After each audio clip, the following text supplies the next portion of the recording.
jolly, and we haven't even hit Halloween. The retailers already getting ready for Old St. Nick. And can you really leave your wallet at home? The I-Team takes a closer look at California's new mobile driver's license technology. Hello, everyone. You're watching The Rundown. I'm Robin Winston. Thousands of people in LA have been given a 3-day notice to move out. The city is seeing a large increase in evictions. Since February, more than 50,000 eviction notices have been filed. Most are for unpaid rent. The city controller's office says lifting of the COVID moratorium and inflation are likely contributing to this. Folks who are without homes are living out on the street in increasingly large numbers. And we fear that these evictions are going to drive that growth. Right now, the city of LA has a deficit of $186 million in unpaid rent. The neighborhood seeing the largest number of evictions include Hollywood, Fairfax, Woodland Hills, and the Westlake neighborhood. The Malibu Triathlon will go on as planned this weekend. That decision from the Malibu City Council in a 4-0 vote that came down past midnight during Monday's council meeting. Triathlon organizers appealed to the city to try and save the race after it was in danger of not happening at all. Rain from this past winter and spring left part of the course covered in water, which is now home to a group of endangered fish. So race organizers proposed a course change, and it was approved by city leaders. Get ready. We're in for a change as the week continues. We're checking in with meteorologist Belinda Leon, who has your first alert forecast. Hi, everyone. Your forecast for the rest of the week is going to change a lot. Temperatures are going to be near normal through the middle of the week with morning clouds, afternoon sun. But by the end of the week, that marine layer is going to expand. That means we're going to wake up with cloudier skies and the temperatures are going to start to come down. In fact, this weekend, looking like soup weather, temperatures will be much cooler, and we're even tracking a slight chance for some rain. Now, I want to focus on the temperatures because those are going to be dramatically cooler. Look at the trend in Van Nuys. The middle of the week, temperatures will be in the upper 80s, low 90s, and then we start going down the weather roller coaster. Thursday 81, Friday 77, and by the weekend we're going to need the sweats. Temperatures will be in the 60s.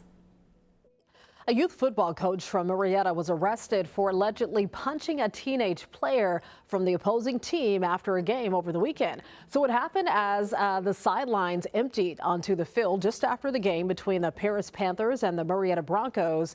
Nina Cowilly tells us her 14-year-old son Harlem was hit so hard he passed out.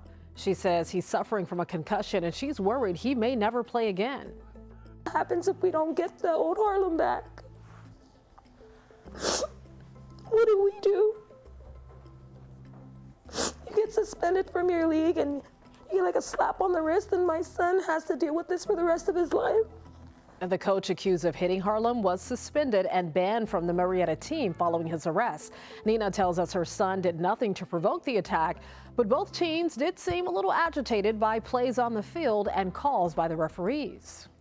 A man and a woman are in the hospital after a plane crashed into a soccer field in San Pedro. The single-engine plane took off from Torrance Monday afternoon. It crashed about 5 miles away in the Field of Dreams soccer complex. That's near the 110 freeway. This happened just seconds after, and people nearby rushed in to help.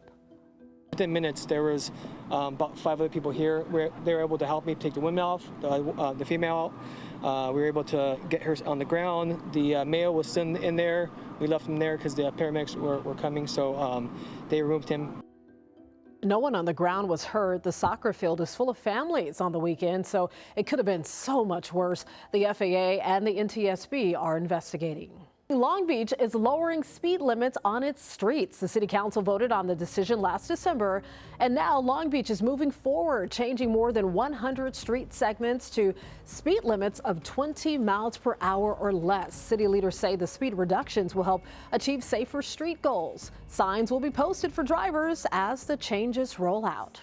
Taxis at the touch of a button. How does that sound? Uber announced it's partnering with Yellow Cab in Southern California, and this means customers who use the app could be picked up by a taxi. Uber says the new program will expand the pool of available rideshare drivers, and customers will be notified if they're matched with a taxi. And Uber says they'll have the option to decline the ride or be matched with a driver who is not in a taxi. A similar taxi program is already up and running in San Francisco and New York City. California is trying out a new digital driver's license that you can use from your smartphone. But how secure is it? Before you download, the I-Team's Lolita Lopez shows us how the DMV plans to protect your information. Next time you take a ride to the store or to a participating airport, keep your phone handy. It may be all you need to prove your identity. California's DMV unveiling its first ever mobile driver's license. It's a voluntary pilot program available for up to 1.5 million state residents. LAX, SFO, and San Jose are among several airports nationwide accepting the digital driver's license. But you will need to be enrolled with TSA PreCheck to use this mobile version. Well, the pilot phase is given to us by the legislature to give us a chance to test, this mobile identification, mobile DL as we call it here in the state, to make sure that it works. It has the right level of privacy and safety and so on. California DMV Director Steve Gordon going through the features with the I-Team. A physical card is sometimes easy to replicate, especially if you're not looking at the various layers of security that's built into the card. But a digital card is much harder to be able to fake. So when someone's trying to, spoof your identity, use your identity, it's very hard to do when they have a digital credential such as our mobile driver's license, because it is signed and locked to the device itself. So much harder to steal, much harder to hack, and it's much more secure for the retailer or the business. The state says usage is not tracked and no data leaves your device without your consent. And Gordon says if you lose your phone and need to get a new one, you would activate the driver's license app on your new phone, essentially deactivating from the old device. For example, I have mine face activated, so I use facial ID to go ahead and open my phone and unlock my phone. We will do the same thing with the mobile driver's license, so you have to not only access the phone and be able to get through the basic security of the device itself, you'll still need to use your face again to be able to activate the mobile DL to have it show up. Right now, he admits there are few places to use the mobile driver's license, but there's already one feature that lets you show it to verify your age at some locations. Right now, we're working with the National Association of Convenience Stores, so-called NACS organization, and they have a program called True Age. And you can start using that around the state and around the nation over the next few months if you want to get your age verified, if you're going to buy like beer or wine or something that's age appropriate. Now, he adds the mobile version is not a replacement for your physical driver's license. You will still need this if, for example, you get pulled over or need to present it to a government agency. Now, if you want to participate in this voluntary driver's license trial, it'll be on our website. For the I-Team, Lolita Lopez, NBC4 News.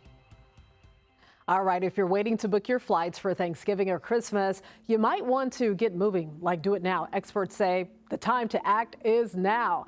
So they say if you wait just a couple of more weeks to book your flights, prices will start to soar. But if you act fast, you can actually find some good deals out there.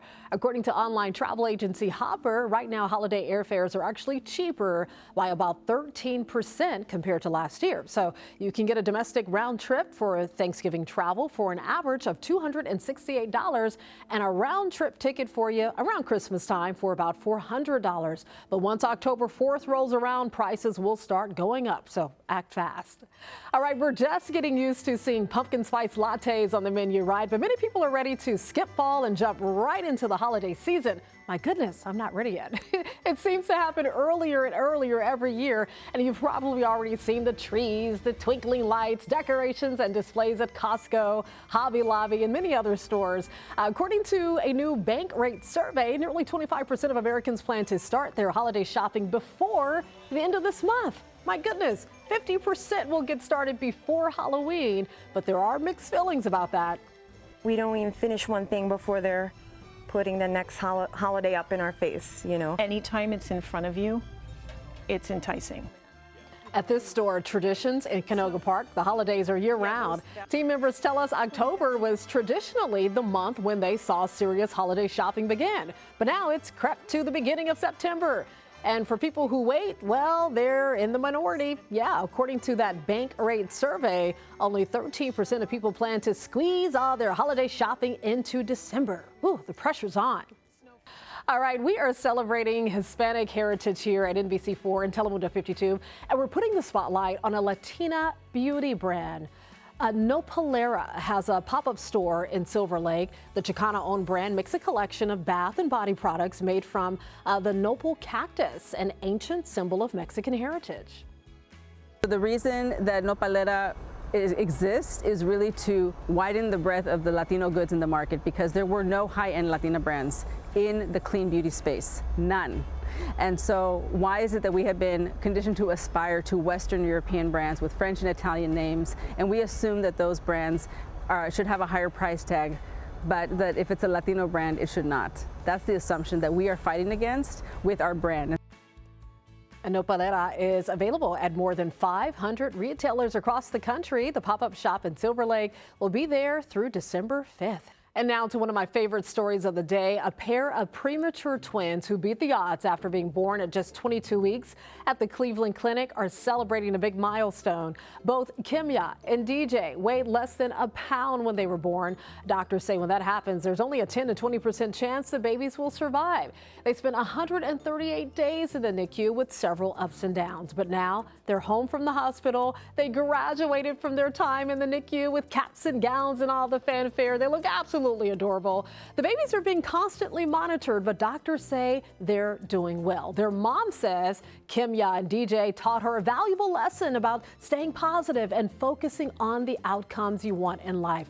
And I just love this story. It's such a remarkable journey of survival and resilience. Very inspirational. You can always get news and weather updates on the NBCLA app and our website, NBCLA.com. And be sure to tune into Today in LA on NBC4 weekdays from 4 to 7 a.m. I'll be helping you get around with traffic reports throughout your morning commute. I'll see you next time on The Rundown.